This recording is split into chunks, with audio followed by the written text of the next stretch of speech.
কদিন আগে যখনই বলা হলো জামাত ইসলামী রাষ্ট্র পরিচালনা করতে পারবে না, তার মাত্র 2-3 দিন পরেই জামাত ইসলামী পলিসি সামিটের নামে রাষ্ট্র কিভাবে পরিচালনা করবে তার একটি সুন্দর রূপরেখা জাতির সামনে উপস্থাপন করেছে।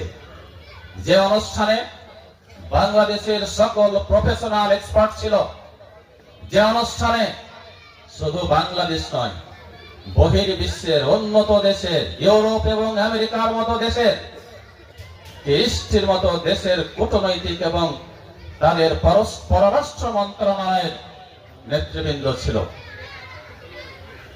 জামাত ইসলামের এই পলিসি সামিট দেখে তারা অভিভূত হয়েছে, যেটা 55 বছরে কেউ দিতে পারে নাই। যার কারণে আজকে দেশে যেমন পরিবর্তনের হাওয়া শুরু হয়েছে, সবকে দেখেছি। এবার দেখবো জামাতকে, ভোট দিব দাঁড়িপাল্লাকে।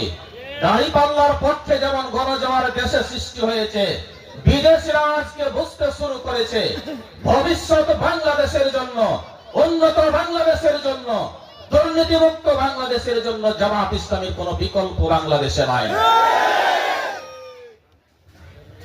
প্রিয় ভাইয়ের আমার, সেই পলিসি সামিটে জামাত ইসলামী বলেছে 5 বছরের নিচে 60 বছরের উপরে যত নাগরিক বাংলাদেশে থাকবে তাদের সকলের চিকিৎসা ফ্রি করে দেওয়া হবে।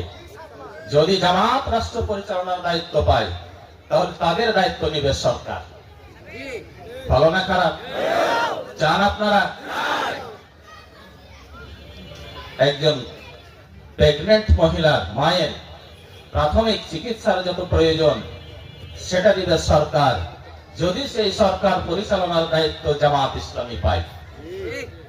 কৃষকদেরকে বিনা সুদে লোন দেওয়া হবে, লোন দেবে সরকার, যদি জামাত ইসলামী এদেশের সরকার পরিচালনার সুযোগ পায়।